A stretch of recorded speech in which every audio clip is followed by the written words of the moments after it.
আলাইকুম। আমি ডক্টর ফরহাদ হোসেন। আ আমি আজকে কথা বলবো লেভোথাইরক্সিন বা অনেকে হয়তোবা বাজারে থাইরক্স নামে চেনেন। তো এটা হচ্ছে এক ধরনের সিনথেটিক হরমোন, হ্যাঁ? এটা হচ্ছে আপনার আ থাইরয়েড হরমোন রিপ্লেসমেন্ট এর ক্ষেত্রে হাইপোথাইরয়েডিজম এর ক্ষেত্রে ব্যবহার করা হয় মূলত। এছাড়াও এর আরো কিছু ইন্ডিকেশন আছে। তো এটা আমি ১ম এই কিছু কথা বলে নেই। সেটা হচ্ছে যে আ আমি আমার প্রাইভেট প্র্যাকটিসে যেসব রোগী দেখেছি, থাইরয়েডের পেশেন্ট, তাদের আ তাদেরকে আমি একটা প্রশ্ন করি। ১ম এই একটা প্রশ্ন করি যে, "আপনি ওষুধটা কিভাবে খান?"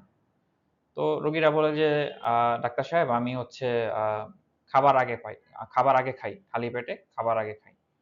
তো এখন মানে এরপর যখন আমি জিজ্ঞেস করি তাদের, "আপনি কতক্ষণ আগে খান? নাস্তা খাওয়ার কতক্ষণ আগে?" তখন তারা বলে যে, আ সে নাস্তা খাওয়ার ১০ মিনিট আগে সে ওষুধটা খায়। তো এটা বিষয়টা হচ্ছে এভাবে যারা খাচ্ছেন দীর্ঘদিন ওষুধ, এটা একেবারে একটা ভুল। দেখুন এখানে ৩০ থেকে ৬০ মিনিট একটা গ্যাপ রাখা লাগাবে। এটার কারণটা কি? এটা হচ্ছে আপনার অ্যাবজর্পশন, হ্যাঁ? এটা আপনি যদি খুব বেশি একটা টাইম না দেন ওষুধটাকে, তাহলে কি হবে? এটা ওই খাবারের সাথে মিশে গিয়ে এটা আপনার রক্তে যাবে না। এটা আপনার হয়তোবা পায়খানার মাধ্যমে বের হয়ে যাবে। প্রপার অ্যাবজর্পশন টা হবে না। তো এটা খুব গুরুত্বপূর্ণ যে এটা আপনাকে খালি পেটে খেতে হবে। সাথে ৩০ থেকে ৬০ মিনিট, ০.৫ ঘন্টা থেকে ১ ঘন্টার একটা গ্যাপ রাখতে হবে। এখন আ দুঃখজনক বিষয় হচ্ছে যে কিছু প্রেসক্রিপশন আমি দেখেছিলাম যে আ শুধু লেখা যে খালি পেটে। হয়তোবা ডাক্তাররা আলাদাভাবে বলে দেয়। ডাক্তাররা হয়তোবা আলাদাভাবে বলে দেন যে আ এটা আপনি ৩০ থেকে ৬০ মিনিট আগে খাবেন। তো এটা আসলে প্রেসক্রিপশনে লিখিতভাবে দেওয়া উচিত। কারণ এটা খুবই গুরুত্বপূর্ণ। আমি এরকম একটা রোগী দেখেছিলাম যে যিনি এভাবেই খেতেন ওষুধ ৫ মিনিট আগে ১০ মিনিট আগে খেতেন। তো তার যে থাইরয়েড হরমোনের লেভেল রক্তে আপনার পর্যাপ্ত ছিল না। এজন্য কি হলো? তার ওই হাইপোথাইরয়েডিজম এর লক্ষণগুলো ওষুধ খাওয়ার পরেও তার দেখা যাচ্ছিল। তো এরপরে দেখেন আমি একটা কথা লিখেছি যে ১ গ্লাস পানি দিয়ে খেতে হবে। অল্প পানি দিয়ে না। এটার মানে কি হচ্ছে? আ অনেকের অভ্যাস আছে যে খুব অল্প পানি দিয়ে একটু ওষুধ গিলে ফেলল। এতে করে কি হয়? এতে করে অনেক ক্ষেত্রে দেখা গেল যে আমাদের যে খাদ্যনালী আছে, ওষুধটা সেখানে গিয়ে মানে আপনার সেখানেই থাকলো। পুরোপুরি বা মানে খাদ্যনালী থেকে খুব আস্তে, আস্তে পাকস্থলীতে গেল। আপনি যদি পানি অল্প খান তাহলে এটা কিন্তু খাদ্যনালী দিয়ে ধীরে, ধীরে নামবে। কিন্তু আপনি যদি ১ গ্লাস পুরো পানি খান তাহলে এটা আরো দ্রুত এটা পাকস্থলীতে যাবে। এখন খাদ্যনালীতে গেলে কি হবে? এই ওষুধটা থাইরয়েডের যে ওষুধটা লিভোথাইরক্সিন, এটা হচ্ছে খুব দ্রুত ও ওষুধটা ভেঙে যায়। পানির সাথে আপনার মিশ্রণ হলে এটা এটা খুব দ্রুত গলে যায়। তো এখন যদি আপনার খাদ্যনালীতে এটা গলে যায়, পাকস্থলীতে না গিয়ে, তাহলে কিন্তু আপনার ঠিকভাবে এটা অ্যাবজর্পশন হবে না। তো এখানে আরেকটা কথা লেখা আছে দেখুন যে ক্যালসিয়াম, আয়রন, টি মানে ক্যালসিয়ামের ওষুধ, আয়রনের ওষুধ এবং চা খাওয়ার অভ্যাস যাদের আছে তাদের এটা কিন্তু আপনার আ এটার অ্যাবজর্পশন কমিয়ে দিতে পারে। তো এখন আমি মানে এটা নিয়ে আলোচনা করব যে আসলে কোন ওষুধ আমি বাজারে প্রচলিত। আমি এই ওষুধগুলোর যদিও ব্র্যান্ড নেম দিয়েছি। এটা কোনো পেইড ভিডিও বা এরকম কোনো কিছু না। আ আমি শুধুমাত্র যারা আসলে খুব পরিচিত, খুবই আপনার পপুলার টাইপের আরকি ওষুধগুলোর নামগুলো আমি দিয়েছি উদাহরণ হিসেবে। তো এখানে দেখুন যে আ হেমোফিক্স এফজেড, হ্যাঁ? এই ওষুধটাতে কিন্তু আয়রন আছে, হ্যাঁ? আরেকটা হচ্ছে কোরালক্যাল ডি, এটাতে ক্যালসিয়াম। আর এটা হচ্ছে বেক্সট্রাম গোল্ড মাল্টিভিটামিন। তো এই ৩ টা ওষুধেই এটাতে আয়রন আছে, এটাতে হচ্ছে ক্যালসিয়াম এবং এটাতেও ক্যালসিয়াম আছে, এটাতেও আয়রন আছে। মাল্টিভিটামিন যেহেতু, হ্যাঁ?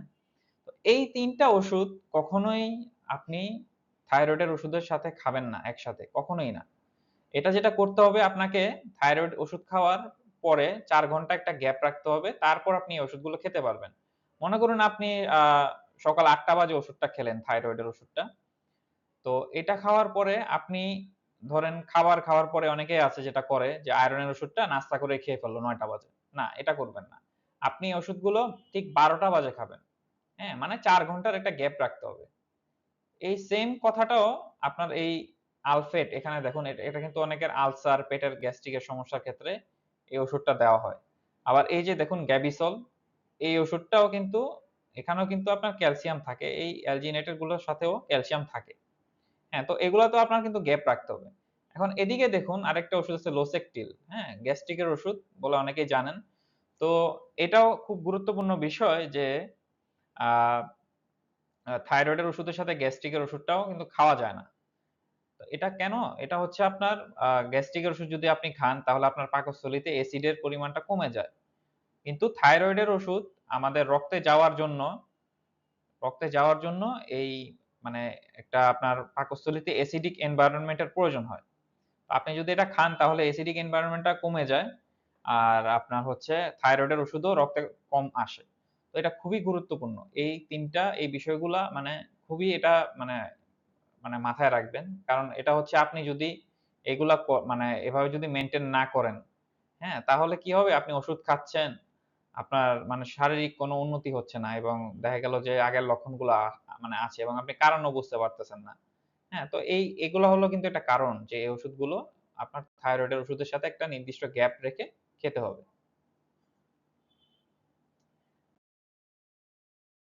এখন আ আরেকটা বিষয় আছে। এইটা হচ্ছে একটা ওষুধ, এটা হচ্ছে অ্যান্টি ডিপ্রেসেন্ট।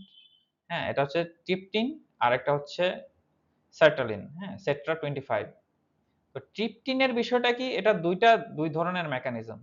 এই ট্রিপটিনের সাথে যদি আপনি থাইরয়েডের ওষুধ খান, তাহলে একটু ডোজ অ্যাডজাস্টমেন্ট করা লাগতে পারে। এটা যদিও আমি 10 লিখেছি, অনেকে 25 ও খান। তো সেক্ষেত্রে মানে থাইরয়েডে যেটা করে, মানে থাইরয়েড হচ্ছে আ এই অ্যামিট্রিপ্টালিনের যে আপনার কার্যকারিতা যেটা আছে বা এই ওষুধটার যে সাইড ইফেক্ট, ট্রিপটিনের যে সাইড ইফেক্ট এগুলা বাড়িয়ে দিতে পারে, হ্যাঁ? টক্সিক যেগুলো ইফেক্ট আছে এগুলা বাড়িয়ে দিতে পারে। আর সার্টালিনের যে বিষয়টা, এটার ক্ষেত্রে আপনার হচ্ছে যেটা হয়, এটার কারণে আপনার এই ওষুধটা যারা খান, তাদের ক্ষেত্রে থাইরয়েডের ডোজটা বেশি লাগতে পারে। মনে করুন যে কেউ থাইরক্স 25 খায়। এখন সাথে সেট্রাও 25 বা 50 খাচ্ছেন। তো সেই ক্ষেত্রে দেখা গেল যে এটা আপনার ডাক্তারকে অবশ্যই বলতে হবে যে আমি সার্টালিন খাই আমার ডিপ্রেশনের জন্য। তো সেই ক্ষেত্রে আপনার হয়তোবা ডোজটা একটু অ্যাডজাস্টমেন্ট করা লাগতে পারে। সেটা আপনার ডাক্তার, মানে আপনি যাকে দেখাবেন তিনি হয়তোবা আপনার মানে কিছু ব্লাড টেস্ট করে সেটা রিপোর্ট দেখে সেটা ডোজ অ্যাডজাস্টমেন্ট করে দিবে। তো এটা অবশ্যই মাথায় রাখবেন যারা এই ২ টা ওষুধ খান। এখন হচ্ছে এটাও খুবই গুরুত্বপূর্ণ। আ এটা হচ্ছে কিডনি রোগীদের জন্য। কিডনি রোগীদের মনে করেন যে এই ওষুধটা খাওয়া লাগে। যারা স্টেজ 4 এ থাকেন বা 5 এ থাকেন, 3 তেও যদি ফসফেট লেভেল বেশি থাকে সেক্ষেত্রে এই হাইফোফস এই ওষুধটা আ দিনে ৩ বারই খাওয়া লাগে আপনার খাওয়ার পরে। এখন বিষয়টা হচ্ছে এটাতে কিন্তু ক্যালসিয়াম আছে। হ্যাঁ? এটা ক্যালসিয়াম অ্যাসিটেট। হ্যাঁ? তো এটাও দেখুন, এখন আপনি যদি আপনার মানে আমি এরকম পেশেন্ট দেখেছি, মানে অনেক পেশেন্টই আছে যাদের কিডনিতেও সমস্যা, সাথে হচ্ছে আপনার থাইরয়েডেও সমস্যা। এখন আ দেখা গেল যে আপনার উনি ওষুধগুলো খাচ্ছেন, কিন্তু আপনার এর সাথে হাইপোফসও তার খাওয়া হচ্ছে। এই ওষুধটাও তার খাওয়া হচ্ছে। কিন্তু সেক্ষেত্রে তার তো ওষুধটা কাজ করবে না। মানে আপনার থাইরক্স এর যে ওষুধটা সেটা কিন্তু এটার সাথে খেলে একই। কারণ হচ্ছে এটা কিন্তু ক্যালসিয়াম আছে। এই বিষয়টা অনেকেই জানেন না বা জেনে থাকলেও বা এটা মানে অতটা একটা নোটিস করা হয় না। কারণ অনেকেই ভাবেন যে ক্যালসিয়াম বলতে তো ওই ক্যালসিয়াম কোরাল ক্যালডি বা ওগুলাই তো ক্যালসিয়াম। কিন্তু না, এটাতেও ক্যালসিয়াম থাকে, হ্যাঁ? আর কিডনি রোগীদের এটা অনেক মানে প্রচুর খাওয়া লাগে। এর সাথে আরেকটা ওষুধ আছে কিডনি রোগীদের সেবেলামার আরেকটা নামে ওষুধ আছে। এটা আমি এখানে দেখাই নাই। কিন্তু অবশ্যই আপনার ডাক্তারকে অবশ্যই জানাবেন যে আপনি থাইরয়েডের, যদি আপনি কিডনি রোগী হয়ে থাকেন, অবশ্যই জানাবেন যে আমি থাইরয়েডের ওষুধ খাই।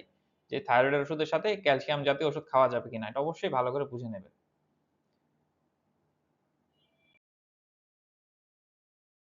এখন হচ্ছে এই ২ টা হচ্ছে খাবার। এতক্ষণ তো আসলে মানে মানে ইয়া মানে বললাম যে হচ্ছে আ আ মূলত ওষুধের কথা বলেছি। এখানে দেখুন গ্রেপ ফ্রুট, আঙ্গুরের একটা জুস, হ্যাঁ? তো এটা খেলে কিন্তু থাইরয়েডের আপনার যে ওষুধ আছে এটার অ্যাবজর্পশন কমে যায়। আর এটাতে দেখুন ইসবগুলের ভুসি যেটা অনেকের মানে কোষ্ঠকাঠিন্যের জন্য খান। এটাও কিন্তু আপনার ৪ ঘন্টা গ্যাপ রাখতেই হবে, হ্যাঁ? সকালে এটা আপনি অনেকে মানে খান, মানে হয়তোবা সকালে খেতে পারেন। তো এটা কিন্তু খাওয়া যাবে না। অবশ্যই ৪ ঘন্টা গ্যাপ রাখবেন। এখন হচ্ছে প্রেগন্যান্সি। প্রেগন্যান্সির ক্ষেত্রে দেখুন যে এখানে লিখে দেয়া মানে লেখা আছে যে ডোজ রিকোয়ারমেন্টস, হ্যাঁ? এটা কিন্তু বেড়ে যায়। যেমন ধরেন কেউ যদি 25 খেয়ে থাকেন মানে লিভোথাইরক্সিন খেয়ে থাকেন, সেক্ষেত্রে অবশ্যই এটা আপনি আপনার যে ডাক্তারকে দেখাবেন, আপনি যদি মানে গর্ভবতী হয়ে যান, তখন হচ্ছে এটা অবশ্যই ডাক্তারকে জানাতে হবে যে আমি থাইরয়েডের মেডিসিন খাচ্ছি। তো সেক্ষেত্রে ডাক্তার সাহেব হয়তোবা আপনাকে ডোজটা বাড়িয়ে দিবেন। হ্যাঁ? সেটা আপনার 25 খেলে 25 50 50 করে দিতে পারে। হ্যাঁ? তো এটা আপনার কন্ডিশন অনুযায়ী, সেই অনুযায়ী এটা আপনার মানে ডোজ অ্যাডজাস্টমেন্ট টা লাগবে। এখন এল্ডারলি পেশেন্ট এবং কার্ডিয়াক পেশেন্ট। এটার ক্ষেত্রে বিষয়টা কি? এল্ডারলি পেশেন্ট এবং কার্ডিয়াক পেশেন্ট ২ জনের ক্ষেত্রেই হচ্ছে থাইরয়েড যখন যদি দেখা যায় যে হাইপোথাইরয়েডিজম তাদের আছে, সেক্ষেত্রে তাদেরকে আ মানে থাইরয়েডের ডোজটা একটু লো ডোজে শুরু করতে হয়, হ্যাঁ? Lower dose. এখানে লেখা আছে দেখুন লোয়ার ডোজ। হ্যাঁ? মানে সাধারণ ডোজের থেকে মানে খুব কম ডোজে তাদেরকে শুরু করতে হয়। কারণ হচ্ছে এই ২ গ্রুপ এই ২ গ্রুপের পেশেন্টের মধ্যে আপনার লিভোথাইরক্সিনের সাইড ইফেক্ট গুলো একটু বেশি দেখা দিতে পারে।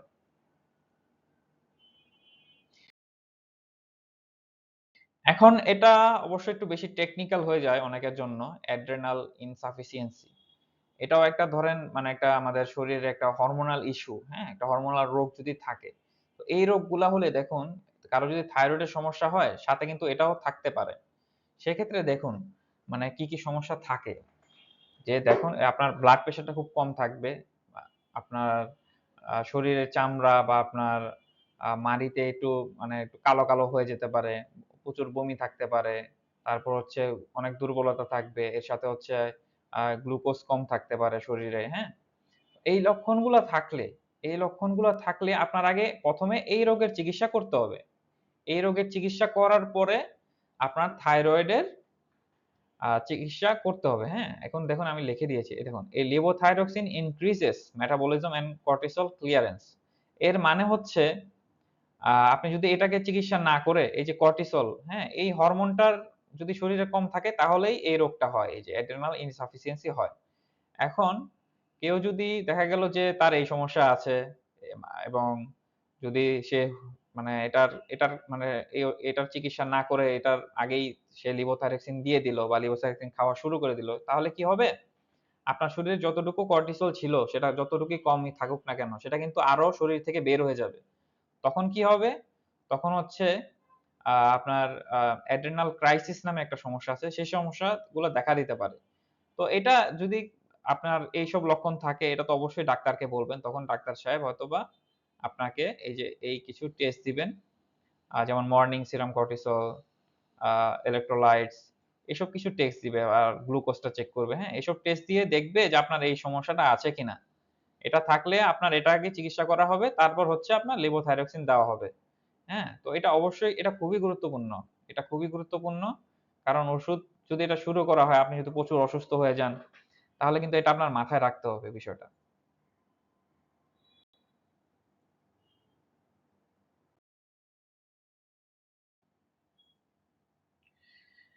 এখন আহ আরেকটা গুরুত্বপূর্ণ বিষয় এখানে দেখতে পাচ্ছি সেটা হচ্ছে worsening of diabetic control। এটা হচ্ছে এখন ধরেন একজন ব্যক্তি ইনসুলিন নেয় বা ডায়াবেটিসের ওষুধ খাচ্ছেন। এখন আপনি আ ডাক্তার দেখালেন রেগুলার চেকআপ এর জন্য। তো আপনার ডাক্তার কিছু টেস্ট দিল এবং আপনার থাইরয়েডের সমস্যা ধরা পড়ল। এবং এর সাথে আ আপনার এই সমস্যার কারণে আপনার এই লেভোথাইরক্সিন আপনি খাওয়া শুরু করলেন। তো খাওয়া শুরু করার পরে আপনি দেখলেন যে আপনার ব্লাড গ্লুকোজ আগে যেখানে নরমালে স্বাভাবিক ছিল, খালি পেটে যেখানে ৭ থাকতো এখন হচ্ছে আপনার ৯-১০ হয়ে গিয়েছে। ভরা পেটে আপনার ১৪-১৫ হয়ে গিয়েছে। তো এটা কেন হয়? এটা হচ্ছে এই যে লেভোথাইরক্সিন এটা কিন্তু আপনার আ গ্লাইসেমিক যে কন্ট্রোল আপনার হচ্ছে এটা কিন্তু সুগারটা রক্তে বাড়িয়ে দিতে পারে। এটা খুবই গুরুত্বপূর্ণ যারা ইনসুলিন এবং অ্যান্টি ডায়াবেটিক ওষুধগুলো খান। তারা অবশ্যই এটা ডাক্তারকে জানাবেন যে আপনার যদি সুগার বেড়ে যায় অবশ্যই ডাক্তার সাহেবকে জানাবেন। কারণ সেক্ষেত্রে আপনার ইনসুলিনের ডোজটা বাড়ানো লাগতে পারে। তো এটা খুবই গুরুত্বপূর্ণ বিষয় যারা আরকি যাদের ডায়াবেটিক পেশেন্ট এবং সাথে যদি হাইপোথাইরয়েডিজম হয়, অবশ্যই এই বিষয়টা আপনি আপনার ডাক্তারকে অবশ্যই জানাবেন যদি সুগার বেশি পান।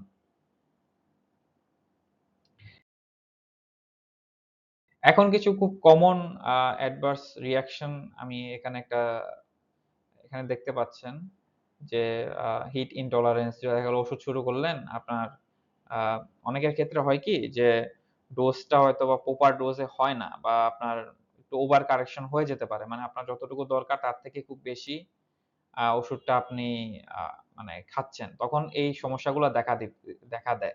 সাধারণত অ্যাডভার্স এইসব মানে সাইড ইফেক্ট গুলো খুব বেশি একটা মানে দেখা দেয় না যদি আপনার লেভেলটা ঠিক থাকে।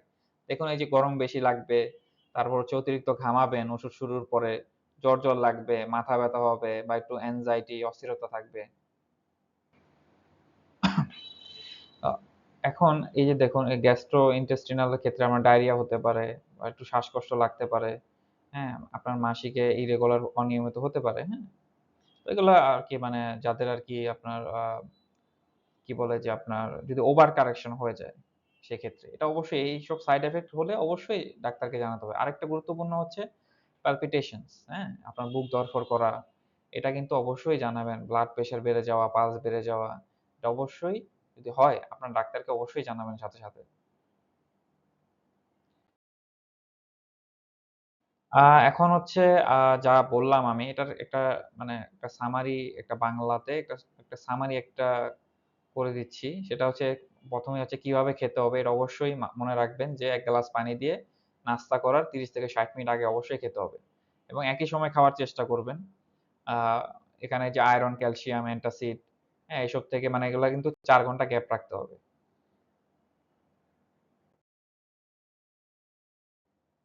আর যদি গর্ভবতী হন সেটা তো বললামই যে আপনার অবশ্যই জানাতে হবে। আরেকটা বিষয় হচ্ছে দেখুন এই উপকার বুঝতে কয়েক সপ্তাহ সময় লাগতে পারে। এখন থাইরয়েড হরমোন কিন্তু আপনার শরীরে ঢোকার সাথেই সে কাজ করা শুরু করে দেয়। কিন্তু আপনার ভালো লাগবে কখন বা আপনি ইমপ্রুভমেন্ট কখন দেখবেন? এটা ইমপ্রুভমেন্টটা দেখতে ২ থেকে ৩ সপ্তাহ সময় লাগবে। আপনি কিন্তু সাথেই আপনার সমস্যাগুলা মানে সেরে যাবে না। এটা আপনার যে সিম্পটম গুলো আছে সেগুলো ইমপ্রুভমেন্ট হতে বা এটার কাজ করতেই সময় লাগে মানে আপনার মানে রেজাল্ট পেতে আপনার কিছু সময় লাগবে। আর হচ্ছে এখানে দেখুন ওজন কমানোর ওষুধ হিসেবে এটা ব্যবহার করা যাবে না। এটা অনেকে মিসইউজ করেন যে থাইরয়েডের ওষুধ খেলে বা যাদের থাইরয়েড হরমোন বেড়ে যায়। একটা তো হচ্ছে হাইপোথাইরয়েডিজম, আরেকটা হচ্ছে হাইপারথাইরয়েডিজম। তো এই হরমোনটা কিন্তু অতিরিক্ত পরিমাণ নিলে ওজন ওজন আ কমে যায়। এখন অনেকে ভাবে যেহেতু ওজন কমে যায় আমি একটু আরেকটু বাড়িয়ে খাই। ওজনটা আমার কমে যাচ্ছে। এটা তো ভালো বিষয় না। এটা আপনি কখনোই করবেন না। এটা খুবই ক্ষতিকর একটা ইফেক্ট পড়তে পারে শরীরের উপর।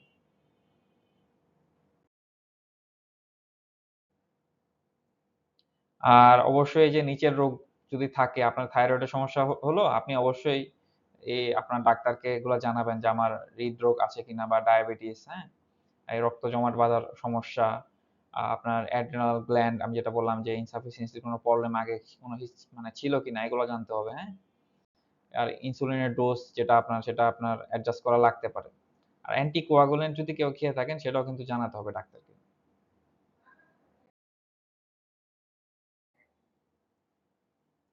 আর হচ্ছে যেসব পার্শ্ব প্রতিক্রিয়া হলে দ্রুত ডাক্তারকে জানাবেন। এই যেমন আপনার বুক ধড়ফড় করা, ঘুম না হওয়া, মাথা ব্যথা, ডায়রিয়া, হ্যাঁ? একটু র‍্যাশ হওয়া বা চুল পড়া। হ্যাঁ? আসলে চুল ১ম কয়েক মাস আ কারো ক্ষেত্রে পড়তে পারে। চুল পড়ার সমস্যা থাকতে পারে। এটা খুব বেশি একটা কমন না। কিন্তু এটা হতে পারে। এটা ভয়ের কিছু নাই। এটা রিভার্সিবল মানে আপনার আ কয়েক মাস পরে আবার এটা মানে ঠিক হয়ে যায়। এটা ভয়ের কিছু না।